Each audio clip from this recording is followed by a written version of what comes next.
Chén thánh. Nhiệm vụ lớn nhất mà các kỵ sĩ bàn tròn được giao là công cuộc tìm kiếm chiếc chén thánh, thánh tích bí ẩn nhất liên quan tới Chúa Giêsu. Chiếc chén thánh tương truyền là vật mà Chúa Giêsu đã sử dụng trong bữa tiệc ly. Tại sự kiện này, Chúa Giêsu sử dụng chén thánh để uống rượu. Thay vì uống rượu như bình thường, Chúa Giêsu dùng quyền năng của mình để biến rượu thành máu thánh. Chén thánh cũng được Thánh Gioan dùng để hứng máu của Chúa Giêsu khi Ngài bị treo trên cây thập tự giá. Chén thánh chứa đựng nhiều sức mạnh và quyền lực vô biên.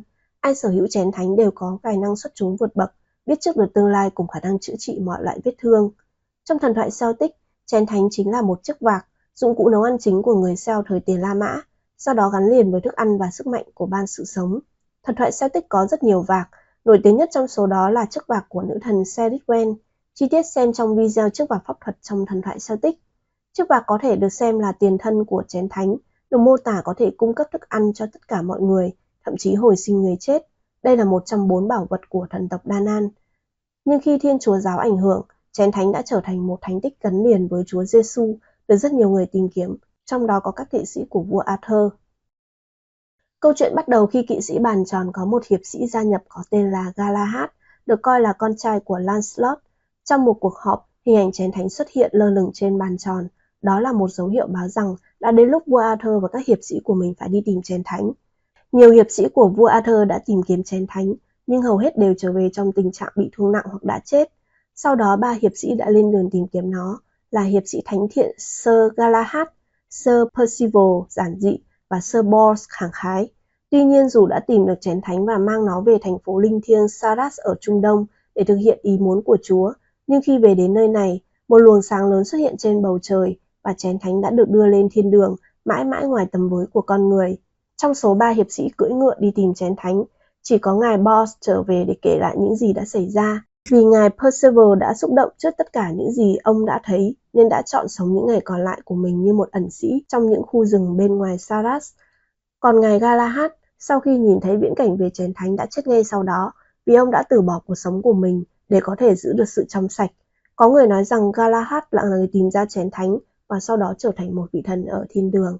Chính vì sứ mệnh này, rất nhiều hiệp sĩ của vua Arthur đã hy sinh, dẫn đến sự suy yếu của hội bàn tròn, tiền đề cho những ngày tháng đen tối khi cháu trai của Arthur là Mordred nổi dậy soán ngôi ông. Trong một ghi chép khác, chén thánh được canh giữ bởi 9 thiếu nữ, có thể là các nữ tu sĩ và phải rất vất vả mới có thể đến được nó. Chỉ có 7 người của Arthur trở về và đều không tìm được chén thánh. Trong mô tả khác có liên quan đến nữ thần Cerridwen, chén thánh xuất hiện là chiếc vạc hồi sinh những chiến binh đã chết. Họ trở về từ thế giới bên kia gần như trong trạng thái giống như thây ma, không thể kể cho bất kỳ ai về trải nghiệm của mình ở thế giới người chết.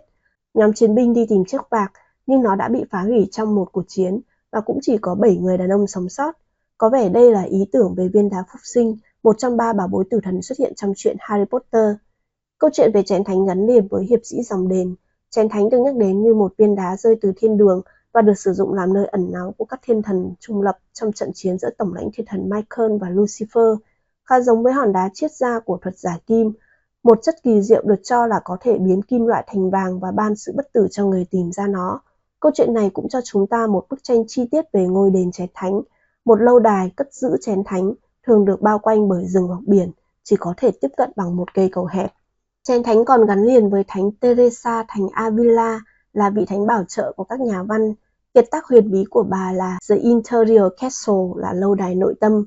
Thánh Teresa nhìn thấy một hình ảnh huyền bí về một lâu đài pha lê có 7 căn phòng, mỗi phòng tượng trưng cho một giai đoạn phát triển tâm linh khác nhau, mô tả sự thăng hoa huyền bí của tâm hồn lên đến sự hòa hợp và hợp nhất với Chúa. Lâu đài nội tâm này có vẻ giống với lâu đài chén thánh, khi một số hình ảnh được nhắc đến được coi là phù hợp, như hình tượng dòng suối tinh khiết chảy qua lâu đài, hình ảnh con chim bồ câu gắn liền với người anh hùng Percival của vua Arthur khi ông phát hiện ra chén thánh trong một nhà nguyện ở nơi gọi là lâu đài trắng nằm ở thị trấn trắng. Cho dù là ở phiên bản nào, chén thánh chưa bao giờ được tìm thấy, và ngay cả trong truyền thuyết về vua Arthur, khi hiệp sĩ Galahad tìm thấy chén thánh cũng đã phải chết, hay hình ảnh ẩn dụ là ông trở thành một vị thần trên thiên đường. Hãy theo dõi kênh của mình để theo dõi các video tiếp theo thú vị hơn về thần thoại Celtic.